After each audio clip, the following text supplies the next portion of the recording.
La télévision Caraïbe, chaîne 22 et l'association culturelle Café Philo Haïti vous proposent tous les mercredis 7h PM. Café Philo. Café Philo, c'est une émission de débat, d'échange entre intellectuels, chercheurs, penseurs, opérateurs culturels et artistes de tout horizon. Le temps, l'éducation, l'identité, la morale, la science, la culture, c'est Café Philo tous les mercredis 7h PM sur la chaîne 22. Café Philo et la chaîne 22, pensons mieux, agissons autrement. Bonjour, bonsoir. Okay. Bonjour, bonsoir, bienvenue à Café Philo. Aujourd'hui, nous recevons le professeur Robertson Edouard, et professeur associé au département de sociologie de l'Université Laval. Et il est détenteur d'un doctorat en sociologie du développement.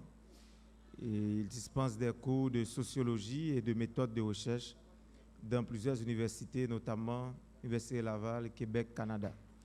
Aujourd'hui, on va parler de violence sociale, on va parler d'exclusion sociale en Haïti. Et nous allons garder le format habituel de Café Philo. Cela dit, dans une première partie, nous allons écouter l'hymne national de la République d'Haïti, à savoir la Dessalinienne. Et nous allons écouter également la chanson fétiche de Café Philo, Hasta Siempre de Julio César Barbosa. Et dans la deuxième partie, nous allons regarder le documentaire.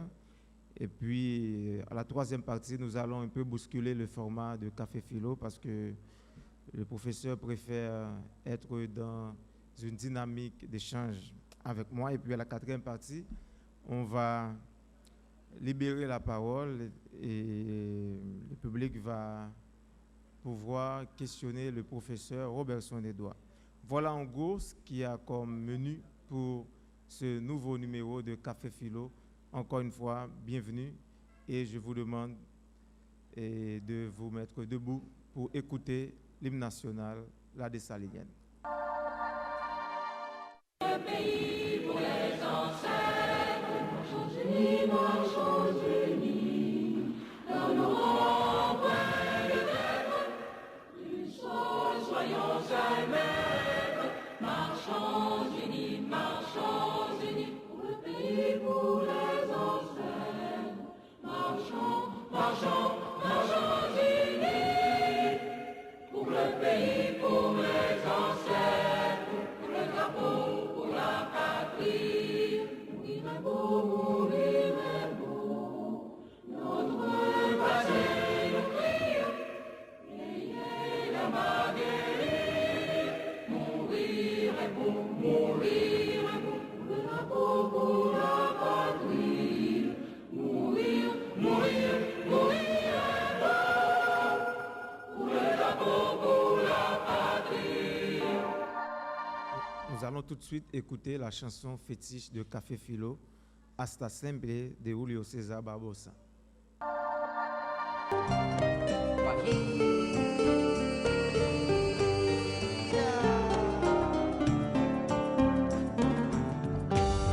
Aprendimos a quererte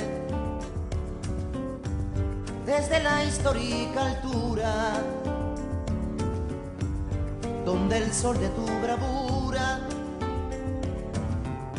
le puso cerco a la muerte. Aquí se queda la clara,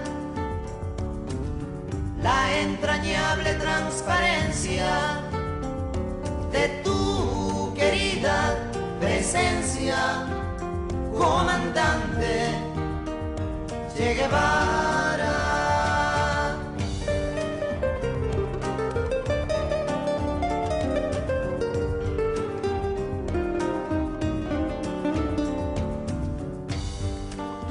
Gloriosa y fuerte, desde la historia dispara, cuando todo Santa Clara se despierta para verte. Aquí se queda la clara, la entrañable transparencia de tu querida presencia, comandante Che Guevara.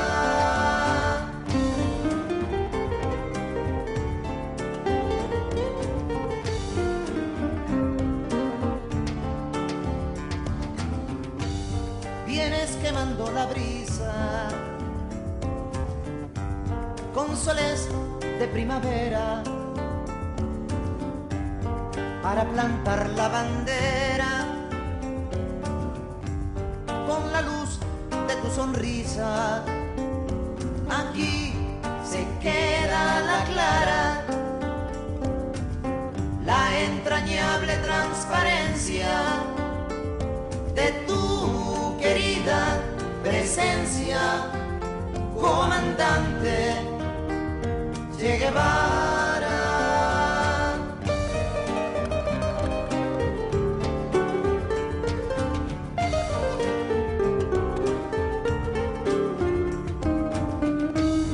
Tu amor revolucionario que conduce a nueva empresa, donde espera la firmeza de tu brazo libertario. Aquí se queda la clara, la entrañable transparencia de tu querida presencia, comandante Che Guevara.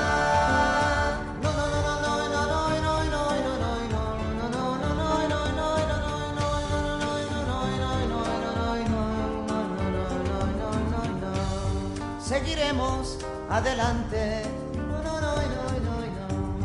como junto a ti seguimos, y con Fidel te decimos, hasta siempre, comandante. Aquí se queda la clara,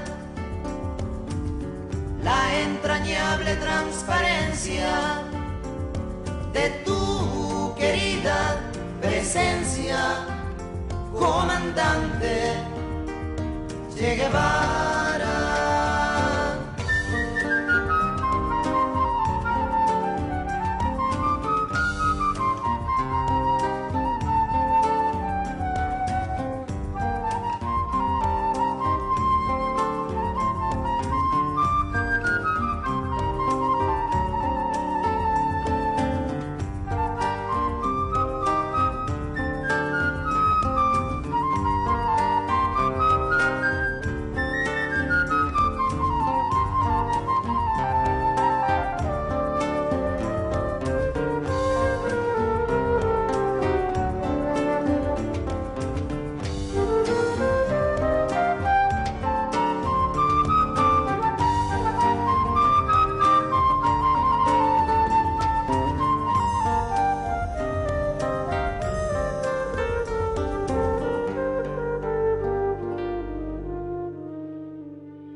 Voilà, et encore une fois, merci pour votre présence. Nous recevons le professeur Robinson Edouard, sociologue qui a à son actif environ une vingtaine de publications. Et aujourd'hui, on va parler de violence parce que nous sommes de plus en plus exposés à la violence. Et nous avons le professeur Robinson qui a déjà travaillé dans ce domaine, qui a fait pas mal de recherches dans ce champ en Haïti. Et puis, c'est aussi la personne qui a créé l'Observatoire national de la violence et de la criminalité. Donc, c'est un véritable chercheur qui est avec nous aujourd'hui, qui est membre de l'Association internationale des sociologues de langue française et puis qui est aussi membre du Centre interuniversitaire d'études et de recherche autochtones et sans oublier le Centre interuniversitaire du Québec de statistiques sociales, Centre de la francophonie des Amériques, etc. Donc, le professeur Robinson Edouard, c'est vraiment un plaisir pour nous d'être avec vous. Mais juste avant différents échanges avec le professeur, nous allons regarder le documentaire pour encore rester dans la logique, dans le format de Café Philo. Merci encore une fois pour votre présence. Et nous sommes là avec le professeur Robinson Edouard.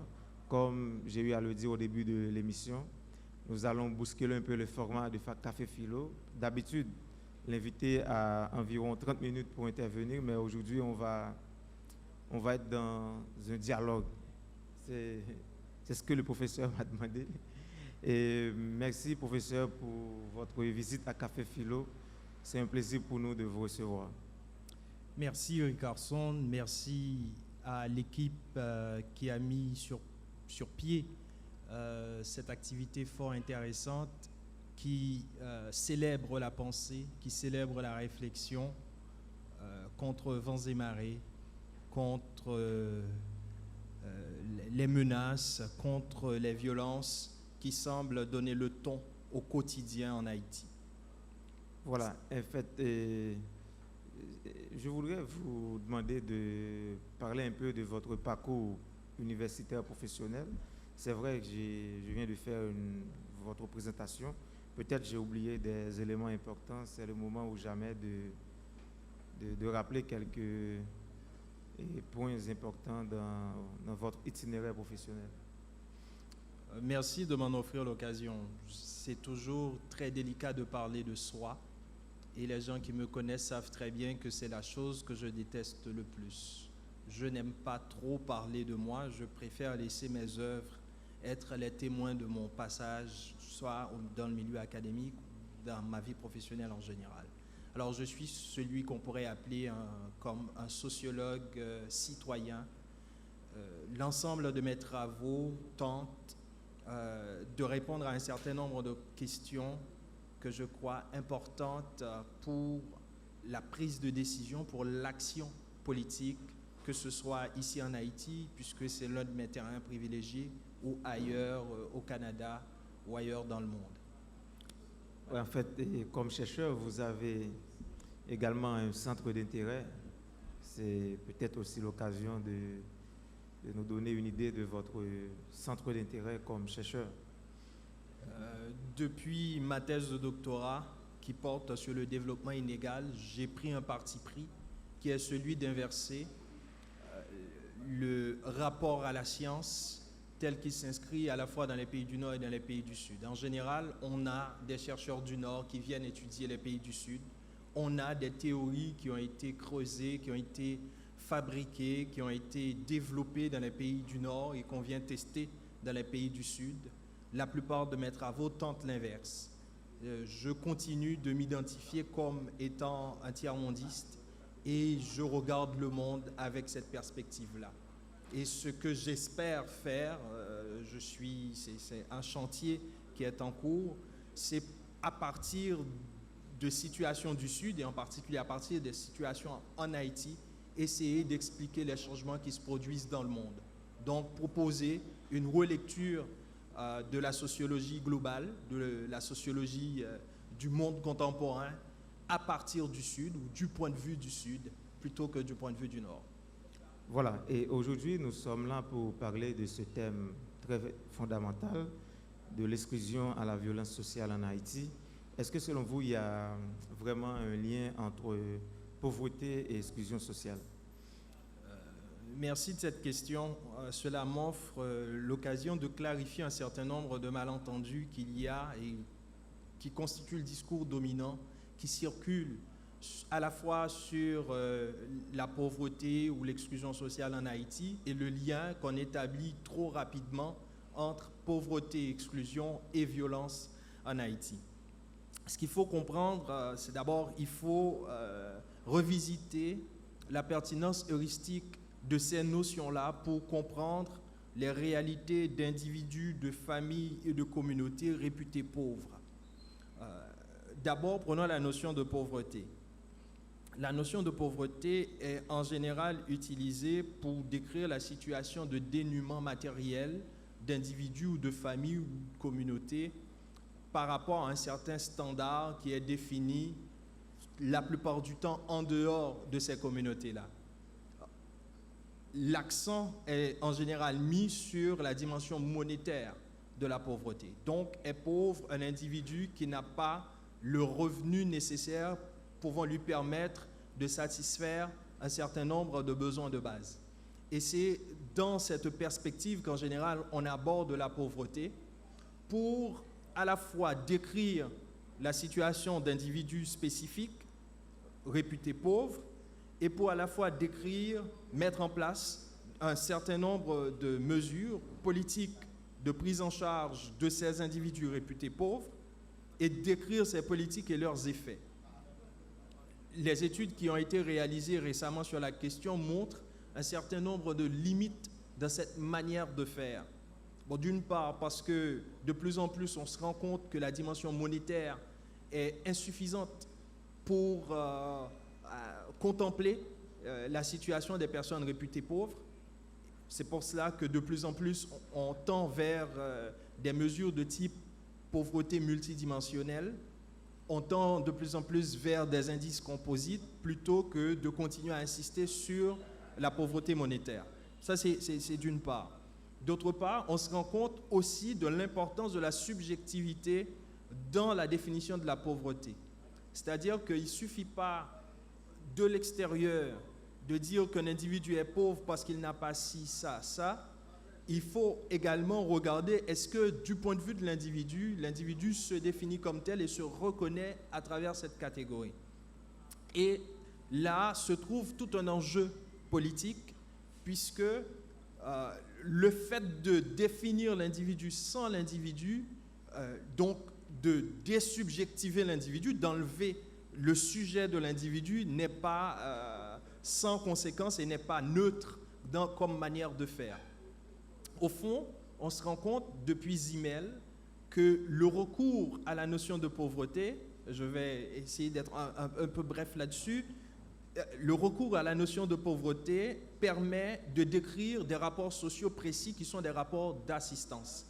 Donc, est pauvre, nous dit Zimmel, un individu qui s'inscrit dans un rapport d'assistance par rapport à sa société. De ce point de vue-là, on peut se demander quels sont les rapports d'assistance à travers lesquels on reconnaît les pauvres d'Haïti. Et une fois qu'on pose la question de la sorte, on voit que le critère de la pauvreté monétaire perd de sa valeur, le critère de la pauvreté multidimensionnelle également, et on voit un certain nombre d'individus qui n'étaient pas a priori reconnus, réputés pauvres, qui le deviennent à travers un certain nombre de relations d'assistance qui se mettent en place sans que ça emporte l'étiquette. Je donne un exemple. Dans la mendicité qui était l'image d'Épinal du pauvre jusque dans les années 80, le pauvre c'était le vieillard en haillons qui quémandait l'aumône au pas de la porte. Et ce pauvre-là a de plus en plus changé de visage pour devenir n'importe quel jeune homme, n'importe quelle jeune femme qui, sur le parcours des personnes réputées nantis, établissent un rapport d'assistance en demandant, des fois, non sans recourir à la violence, aux personnes pour recevoir de quoi subvenir à leurs besoins. Donc on voit comment la notion telle qu'elle est comprise a priori à partir de la dimension monétaire ou la dimension multidimensionnelle est réexploitée, est réactivée, est reconfigurée par la dynamique des rapports sociaux qui innovent sur les nouvelles manières d'instaurer des rapports d'assistance entre individus, entre ceux qui ont et ceux qui n'en ont pas. Voilà, c'est le moment aussi de mentionner que sous votre direction, il y a, c'était en 2008, au Presse Laval, et je me rappelle, le titre c'est Politique d'intégration, rapport d'exclusion. C'était sous votre direction et également sous la direction de Éric Gagnon, Yolande Pelcha. Et dans cet ouvrage, il était question d'exclusion au pluriel. Qu'est-ce que vous entendez par là, exclusion au pluriel? Au fond, en général, l'exclusion, si a priori tend à décrire une situation d'ostracisation, de mise à l'écart, finit, pour répéter Pogam, par décrire la situation d'un cumul de désavantages sociaux. Donc sont exclus non pas seulement les personnes qui sont mises dans un asile, comme Goffman le décrit dans l'asile, ou les personnes qui sont mises en prison, ou les personnes qui sont reléguées dans les quartiers populaires, ou les personnes qui font partie du pays en dehors, etc. Donc il y a un certain nombre de mécanismes et de dynamiques de différenciation sociale qui supportent des processus d'exclusion, mais tout ça fonctionne parce qu'il y a un certain nombre de désavantages sociaux qui sont cumulés chez ces individus-là. Et c'est le cumul de ces désavantages qui va faire, encore en me référant à Pogam, sortir l'individu d'un certain nombre de liens sociaux. D'abord, un lien de filiation, le père qui n'est plus en mesure d'assurer la survie de ses enfants et de sa famille, qui va soit abandonner ou partir à l'étranger. Donc l'absence des pères de famille dans les familles en partie est due à ce facteur, donc qui perd de son statut de paternité parce qu'il est absent, parce qu'il n'est pas capable d'assumer son rôle de père. Il y a également les liens de participation élective dans les liens de pairs, PAIRS. Comment entre amis, comment à l'école, comment dans le travail, un certain nombre de dynamiques de mise à distance se créent entre le patron et les ouvriers, entre la personne qui occupe un rang supérieur et les subalternes, les personnes qui sont pourtant essentielles pour la bonne marche de toute administration, le petit personnel, comment ces gens-là sont traités et mis à l'écart. Donc ça, c'est pour les liens de participation élective. Les liens de participation organique, c'est l'intégration sur le marché du travail. Je pense que c'est à la base d'une forte demande sociale en Haïti, en particulier des jeunes, qui disent, bon, il y a un fort taux de chômage, il n'y a pas d'emploi, il n'y a pas beaucoup d'occasions pour rentrer sur le marché du travail. Le fait pour les jeunes de ne pas pouvoir rentrer sur le marché du travail constitue un blocage qui les empêche d'accéder aux autres formes de liens que j'ai mentionnées tantôt. Si on n'a pas un boulot, c'est difficile de subvenir aux besoins de sa famille et donc d'être un père et donc d'avoir des potes avec qui faire des activités. Je termine en disant le dernier lien qui est le lien de citoyenneté. Au fur et à mesure qu'on cumule ces désavantages, on finit par perdre un certain nombre de droits.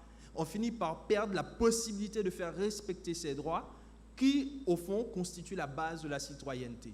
Donc, ce que ça crée dans la société haïtienne, c'est une société où il y a des gens qui ont des droits et d'autres qui n'en ont pas, des gens qui sont des citoyens et d'autres qui ne sont pas ni perçus ni traités comme tels.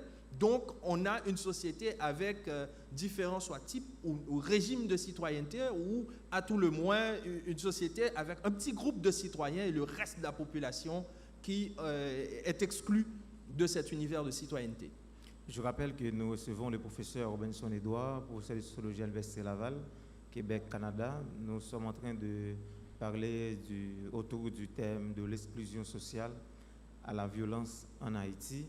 Et à mon avis, je pense qu'il y a des éléments exogènes, des facteurs externes à prendre en compte, dans le sens qu'il y a une dynamique de gouvernance mondiale en lien avec des dispositifs contemporains de pouvoir. Cela dit, comment peut-on repenser la façon dont on perçoit la pauvreté au niveau du système international? Merci pour cette question. Ça rencontre l'un des enjeux que j'ai mentionné tantôt, mais que je n'ai pas pu développer, des étiquettes de pauvreté ou d'exclusion sociale. Ces catégories-là ne sont pas sans conséquences pratiques. Ce ne sont pas des catégories neutres. Dans l'une des études que j'ai conduites, notamment sur la notion de pauvreté, en analysant le discours de la pauvreté, j'ai pu comprendre qu'il s'agissait au fond d'un dispositif de pouvoir, dans la mesure où ce discours inscrit la société haïtienne dans des rapports sociaux d'assistance par rapport à l'extérieur. Donc, puisque Haïti est l'un des pays les plus pauvres du monde, on ne peut pas avoir, par exemple, une politique macroéconomique en Haïti axée uniquement sur la croissance. Il faut que cette politique macroéconomique soit axée à la fois sur la croissance, mais dans un objectif de réduction de la pauvreté.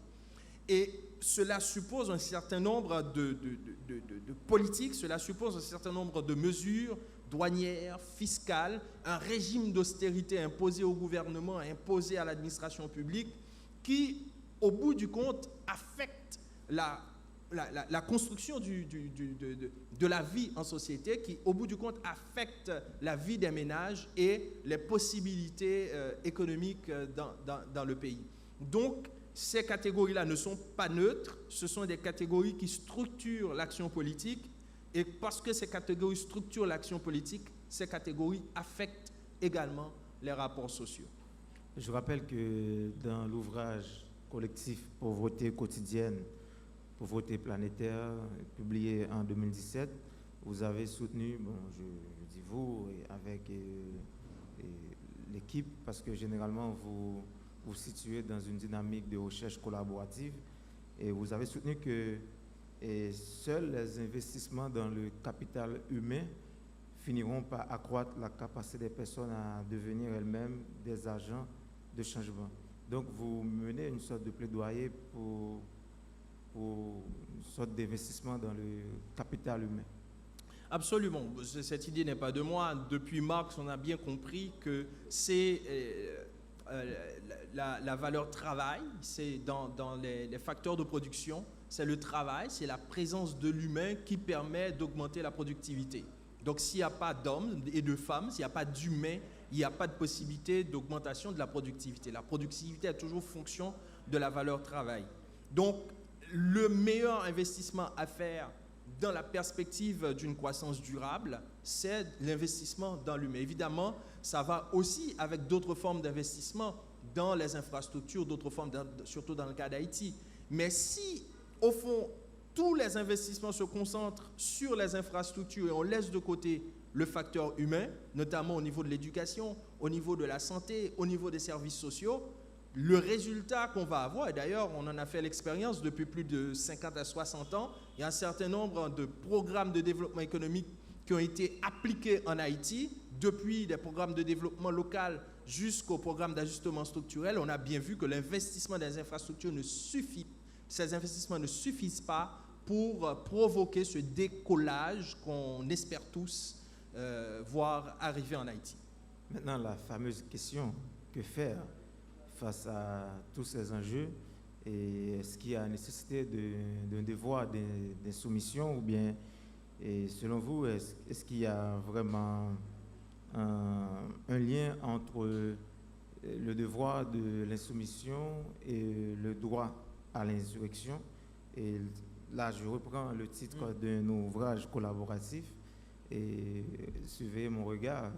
À chaque fois, je fais mention de l'ouvrage publié par le professeur, soit sous sa direction, ou bien de l'ouvrage personnel.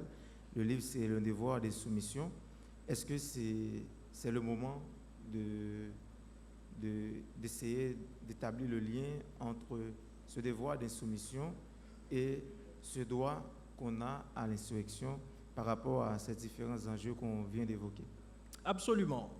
Au fond, les dispositifs de pouvoir qui instrumentalisent les catégories de pauvreté et d'exclusion pour structurer les politiques qui sont mises en place, au fond, ne sont que des formes de réification de ce qu'on pourrait appeler le droit d'ingérence. On intervient en Haïti parce qu'il y a des pauvres et on oblige l'État haïtien à prendre un certain nombre de mesures sous prétexte que ces mesures vont être favorables aux pauvres. Je persiste à croire que face à ce droit et devoir d'ingérence qu'on nous impose, il faut opposer un devoir d'insoumission. Cette insoumission, toutefois, doit être une insoumission lucide, ça doit être une insoumission qui rompt avec le réflexe soit instinctif ou traditionnel, c'est-à-dire une insoumission qui réfléchit sur elle-même et qui cherche à amener les demandes sociales qui sont à la base de cette insoumission au-delà de ce que les mouvements sociaux ont amené comme acquis en Haïti, comme acquis historique. Et à cet égard, il y a encore énormément d'efforts à faire. En fait, mais est-ce qu'il n'y a pas lieu de transformer ce devoir d'insoumission en un changement collectif?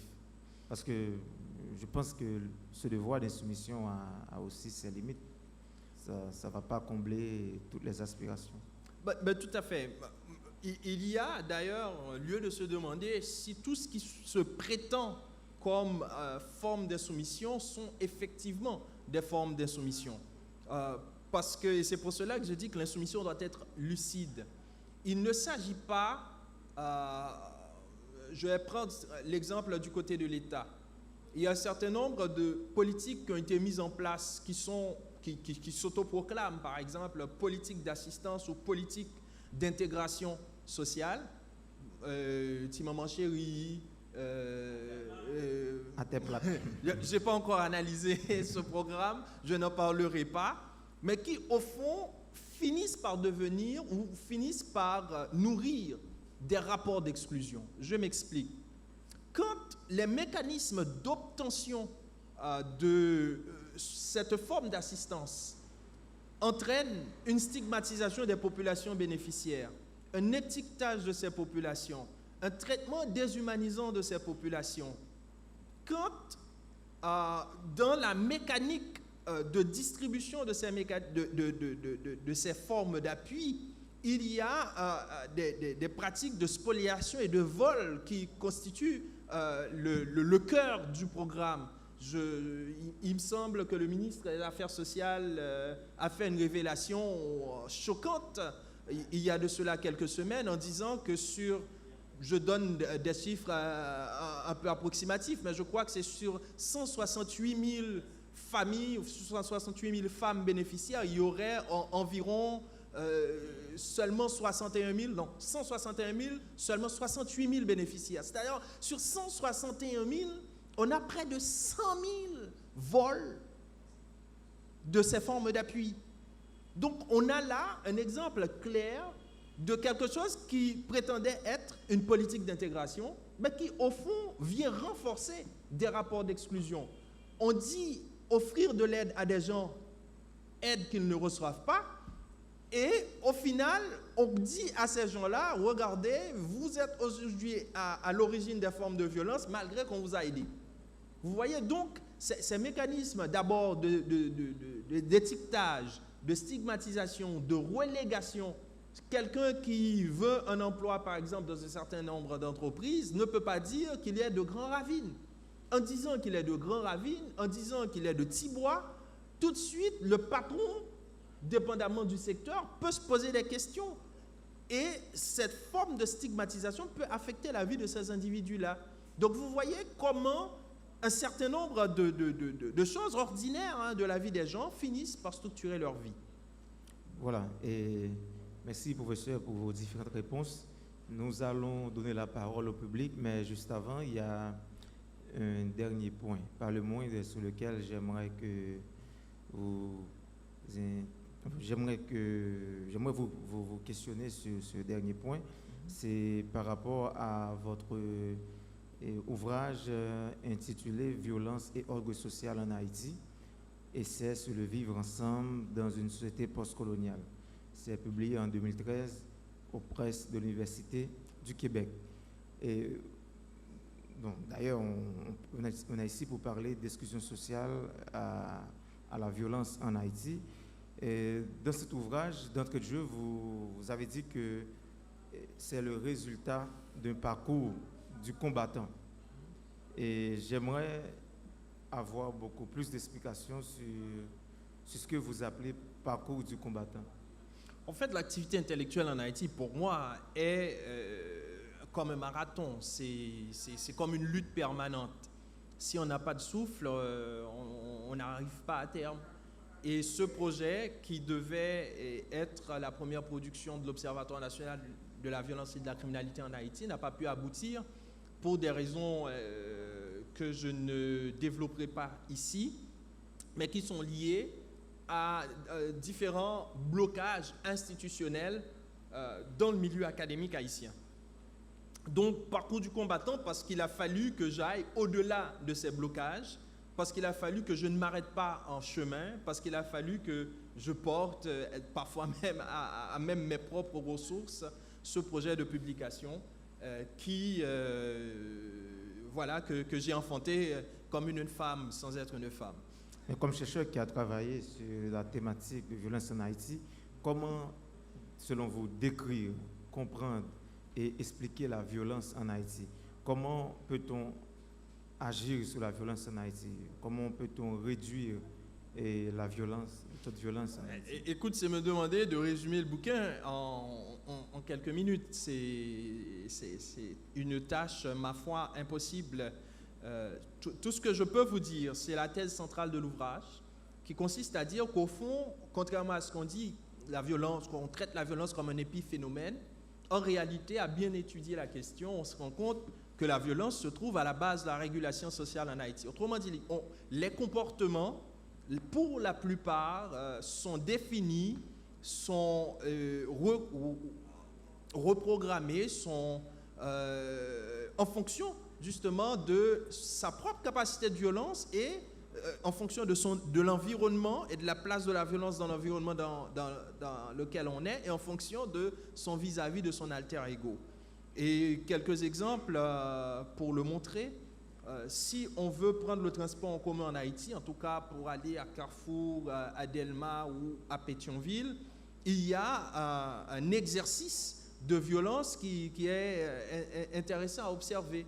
Comment chaque individu se positionne comme étant un agresseur potentiel par rapport à son voisin et comment de ce jeu-là va sortir une forme de rapport, soit d'alliance, soit de concurrence, soit d'affrontement qui peut finir en rixe. Donc, pour quelque chose d'aussi banal que le fait de prendre le transport en commun, on voit que la violence est à la base. C'est la même chose pour instaurer l'autorité quelque part.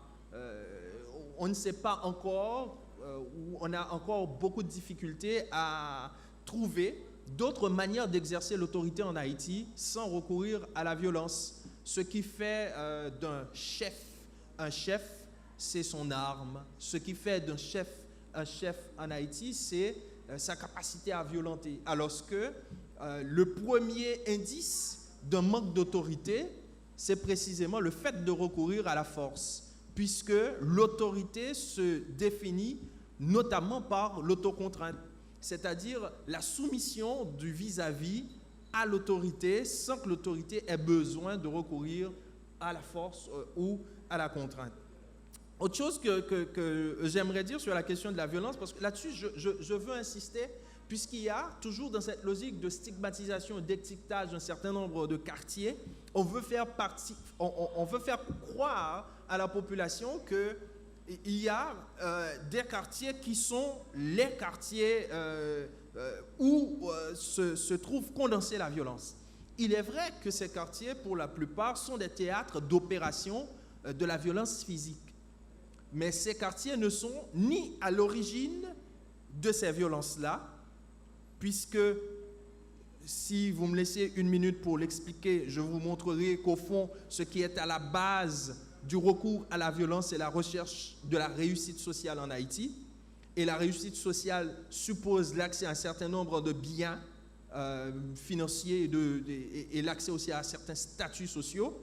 Biens et statuts qui ne sont pas du tout du sérail des populations qui habitent ces quartiers-là, d'une part. Et d'autre part, on se rend compte aussi que cette stigmatisation crée une psychose de peur au sein de la population et ça crée un effet d'escalade où la peur crée un sentiment d'insécurité et le sentiment d'insécurité fait en sorte que chaque individu, par anticipation du risque de violence que représente l'autre, va prendre un certain nombre de mesures qui posent problème dans la mesure où ces mesures sont également des mesures violentes. Un individu qui détient une arme à feu n'aurait naturellement pas envie de sortir avec son arme s'il ne se sentait pas menacé. Mais une fois qu'il se sent menacé, une fois qu'il anticipe le risque ou la possibilité de se faire agresser, il va sortir avec son arme. Et première altercation avec un individu, il va sortir son arme. Donc on voit comment la violence se nourrit elle-même et le sentiment d'insécurité sert à chaque fois de carburant pour établir cette espèce de tension permanente qu'il y a dans la société haïtienne et autour de la violence. Mais la découverte qui choque dans votre ouvrage, tout au moins ce qui me choque, c'est que vous me laissez comprendre que la violence fonde le vivre ensemble en Haïti. Justement, je l'ai expliqué tantôt, c'est qu'on ne sait pas vivre autrement, en tout cas jusqu'à présent, sans recourir à la violence.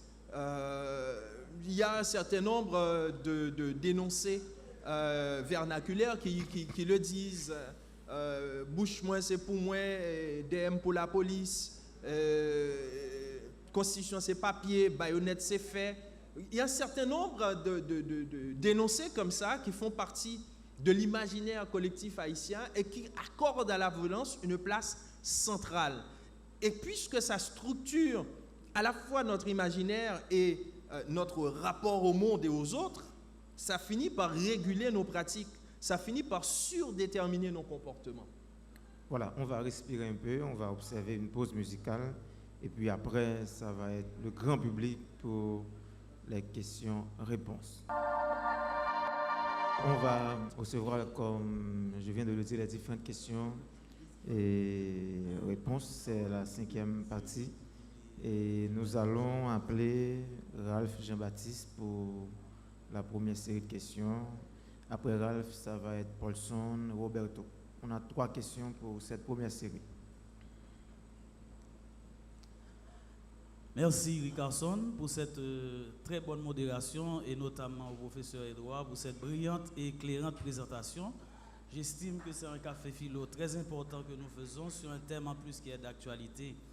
J'aimerais rebondir sur la pauvreté puisque vous en avez parlé au début de votre exposé. Il y a tellement de théories, tellement d'approches sur la pauvreté que même l'after que l'on va faire après ne suffirait pas pour en parler.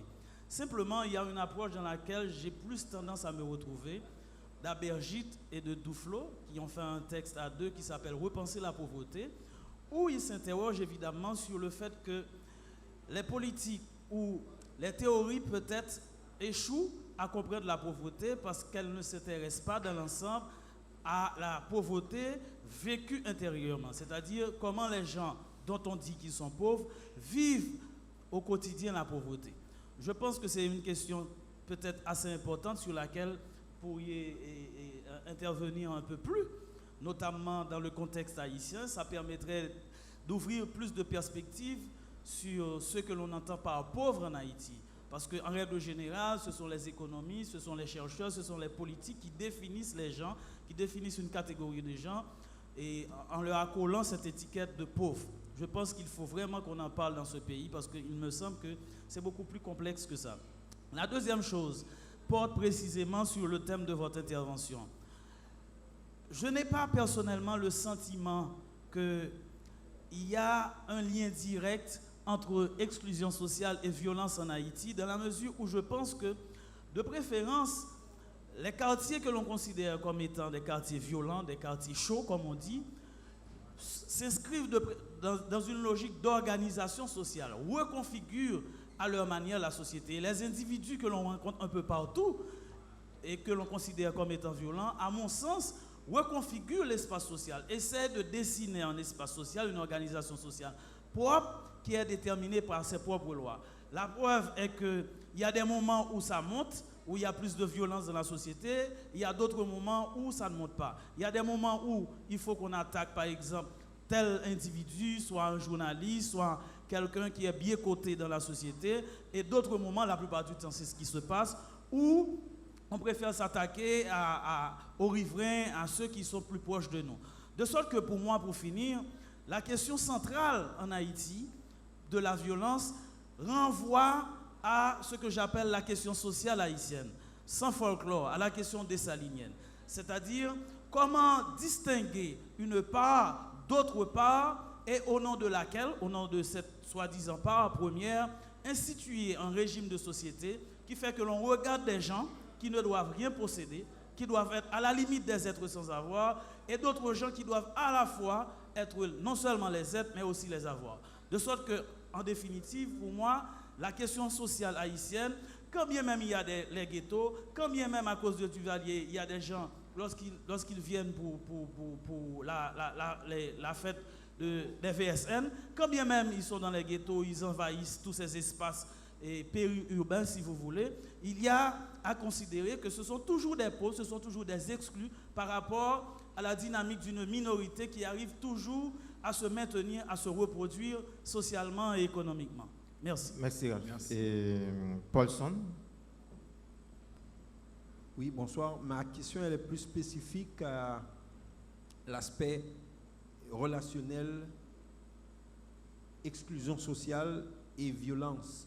Parce que je n'ai pas ressenti tout à fait, même si l'exposé était quand même assez excellent, mais je n'ai pas ressenti si je pouvais poser la question ainsi, les liens de causalité directe entre les cas directs d'exclusion sociale qui se cristallisent en Haïti par le manque d'une politique de protection sociale, par les différentes inégalités de toutes sortes, et des inégalités sociales qui existent en Haïti.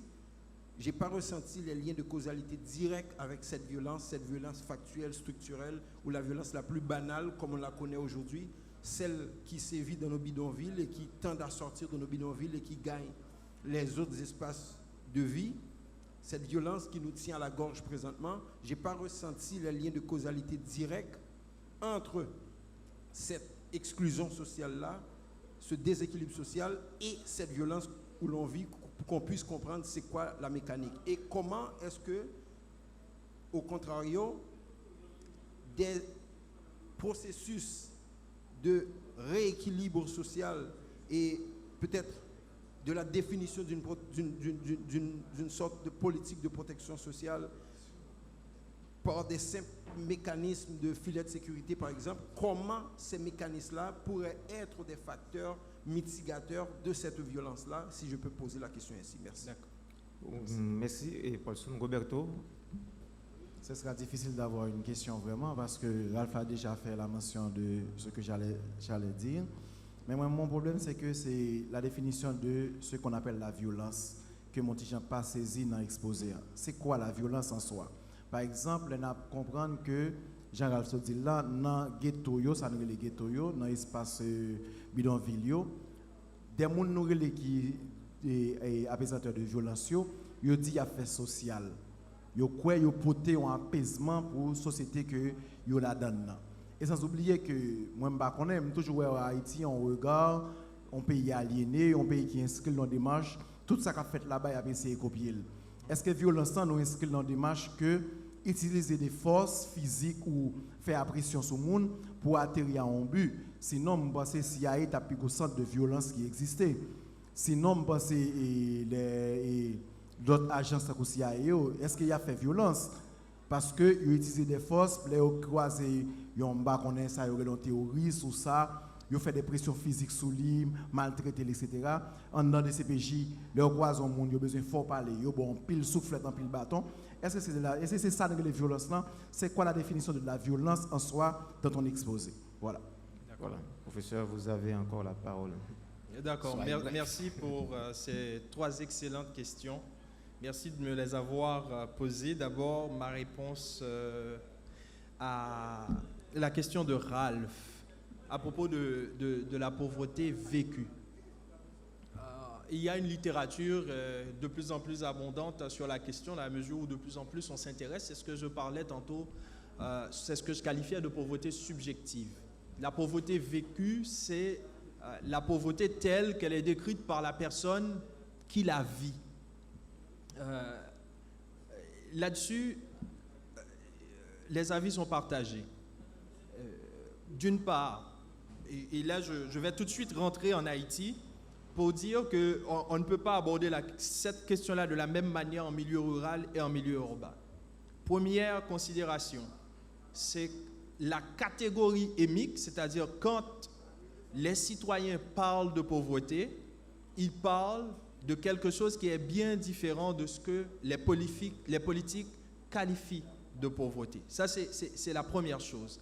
Un pauvre malheureux en Haïti ne signifie pas forcément quelqu'un qui est dans un rapport d'assistance avec soit l'État ou avec un filet de sécurité sociale quelconque. Un pauvre malheureux, en général, peut traduire un statut qui dérive d'une origine sociale. Un pauvre malheureux, ça peut traduire une forme d'humilité. Un pauvre malheureux, ça peut traduire, beaucoup d'autres choses. Ça, c'est la première chose que je voulais dire là-dessus. La deuxième chose que je voulais dire là-dessus, c'est que puisque les gens ne se considèrent pas toujours, les gens réputés pauvres, ne se considèrent pas toujours eux-mêmes comme pauvres, quand ils parlent, eux, on se rend compte, et d'ailleurs, c'est ma position comme chercheur,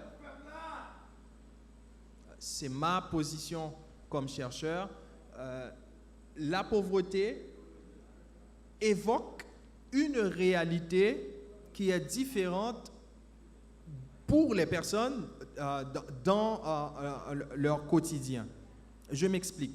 Dans le milieu rural haïtien, les gens ont beaucoup de choses. En général, quand on dit un pauvre, c'est quelqu'un qui n'a pas. C'est quelqu'un qui n'a pas assez. Or, quand on rencontre, dans les enquêtes que je fais sur le terrain, quand on rencontre ces personnes réputées pauvres, on se rend compte que ces gens ont beaucoup de choses. Hernando de Soto a fait une évaluation de ce qu'il lui-même il appelle le patrimoine des pauvres et il réalise que ces gens ont des patrimoines considérables. Donc, quand pour dire que quelqu'un est pauvre, on dit que c'est quelqu'un qui n'a pas $1,50 ou $2 américains par jour, déjà, on est un peu à côté de la plaque, en tout cas, pour la réalité de quelqu'un du milieu rural haïtien. Pas plus longtemps qu'il y a une semaine et demie, j'étais dans le sud-est en Haïti et j'ai fait une observation intéressante. Une famille qu'on qualifierait de pauvre, le père de famille se lève un matin, il va dans son jardin et il revient avec un certain nombre de produits. Je peux vous dire que ces produits pouvaient être facilement évalués à une quinzaine, une vingtaine, une trentaine de dollars américains. Et c'est comme ça tous les matins dans cette famille-là. Et pourtant, on serait tenté de qualifier cette famille-là de pauvre. Une deuxième chose que j'aimerais dire sur le lien entre exclusion et violence, je pense que déjà, là, on a un bel exemple. Quelqu'un peut, pas quelqu'un peut, la langue, c'est un facteur d'exclusion sociale. Et ça, c'est fortement documenté. Sur la base de la langue, un certain nombre de rapports asymétriques se développent. Ça aussi, c'est connu et c'est très bien documenté. Et certains individus en font, dénoncent cette réalité. Ça aussi, ils sont nombreux. Mais ce n'est pas par le harcèlement dans le fait de revendiquer une langue qu'on va changer le rapport asymétrique. Si quelqu'un me pose une question en créole, je me ferai un plaisir d'y répondre. Et si la question est adressée en français, je réponds en français. Et si le besoin en est, à chaque fois que ça arrive, je m'explique également en créole. Donc le lien entre exclusion et violence, c'est un lien qui est, à mon avis, délicat. Je vais essayer de caricaturer un peu. Je dis bien, je vais caricaturer un peu. Pour moi, la source de la violence ne se trouve pas dans les quartiers dits défavorisés, ni au sein des populations les plus pauvres du pays. Pour moi, la source de la violence en Haïti se trouve ailleurs et se trouve chez la classe moyenne et les plus nantis, puisque c'est là où ça se fabrique, puisque c'est là où ça se conçoit. Et comme je l'ai dit, cette violence est la plupart du temps une violence instrumentale. Là, on parle de la violence politique, de la violence spectaculaire que l'on constate dans la plupart des quartiers défavorisés. De ce point de vue-là, je serais tenté de dire, en caricaturant, que les personnes dites pauvres, les quartiers réputés pauvres, sont juste instrumentalisés par des acteurs qui sont beaucoup plus riches, par des plus nantis, qui les convoquent, qui les instrumentalisent dans la chaîne de production de la violence. Donc, ils ne sont qu'un maillon dans la chaîne de production de la violence, sans en être ni l'origine, ni la fin. Une deuxième chose que j'aimerais aussi attirer ton attention là-dessus, Ralph, si tu me le permets, c'est que l'année 1900, enfin la décennie 1990 marque un tournant, c'est une date charnière dans l'évolution de la violence en Haïti, à plusieurs égards. Je vais juste faire une seule considération. C'est qu'à partir de cette période-là, on va avoir un lien plus direct, un lien plus fort qui va être établi entre la violence collective et le crime organisé en Haïti. Et ça n'a rien à voir avec les dynamiques propres des quartiers. Gilles Goulet a fait un boulot extraordinaire là-dessus en montrant comment les bidonvilles constituent une forme de réappropriation de l'espace urbain par les personnes qui étaient les moins nantis. Et donc, dans cette réappropriation de l'espace urbain, la violence n'avait pas une place de prédilection. Au fur et à mesure que le crime organisé va pénétrer ces quartiers, va coopter la tête ou le leadership des groupes organisés à l'intérieur de ces quartiers, on va voir se développer des dynamiques qui nous donnent le résultat que l'on voit aujourd'hui. Donc, si on essaie de comprendre cette violence spectaculaire qu'on retrouve à Grand Ravine, à Tibois, etc., rien qu'en analysant les dynamiques propres des quartiers sans le mettre en lien avec le crime organisé, je le répète, dont la source ne se trouve pas du tout dans les quartiers populaires, on va faire fausse route. Je peux vous dire que le deal pour les armes à feu le deal ne se fait pas dans les quartiers populaires. Le deal pour les munitions ne se fait pas dans les quartiers populaires. Le deal pour le trafic humain ne se fait pas à l'origine. Enfin, le gros fric ne se brasse pas dans les quartiers populaires. La même chose pour le trafic de stupéfiants et j'en passe. Ces groupes sont juste instrumentalisés par d'autres acteurs qui se trouvent ailleurs, en dehors, dans l'espace social normé et qui les réactivent à volonté. Deuxième question qui a été posée, c'est la question de Paulson. Je pense en avoir un peu parlé sur les liens de causalité directe entre les cas d'exclusion et de violence. Pour ma part, ce que j'ai pu observer, les enquêtes de terrain que j'ai réalisées ne me permettent pas d'établir ce lien de causalité directe. Il n'y a pas, de mon point de vue, de lien de causalité directe entre les situations de pauvreté ou d'exclusion des gens et les manifestations de violence qu'on voit dans le pays, surtout la violence collective. J'insiste là-dessus parce qu'il y a d'autres formes de violence qu'on va voir qui sont surreprésentées dans ces quartiers-là. Et ces violences sont plutôt des violences interpersonnelles dans l'espace privé plutôt que dans l'espace public.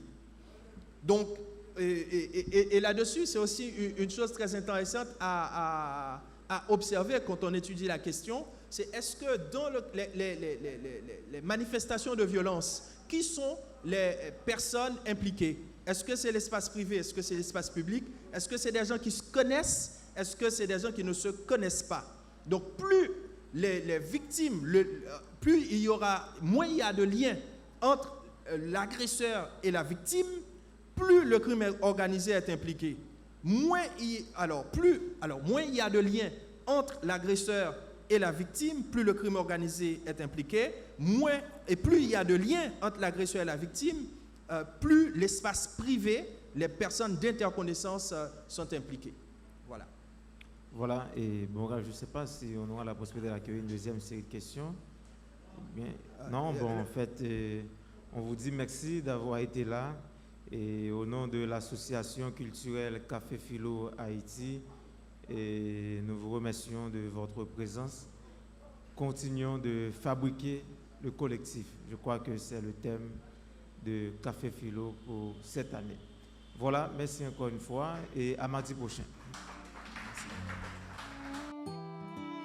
Carton yo allez, dis ou mérité, ou pas te doit te lever, ou pas te doit te t'aimer, c'est fierté ou gagner, pas laisser yo blesser, pas laisser yo blesser. Nous c'est un seul père descend en bacade à ma chambre, et puis moi c'est même bitin. Ni ça qu'a fait plein des autres pour nous pas vivre ensemble. Et vous et moi, c'est yon et l'autre, c'est yon dans l'autre.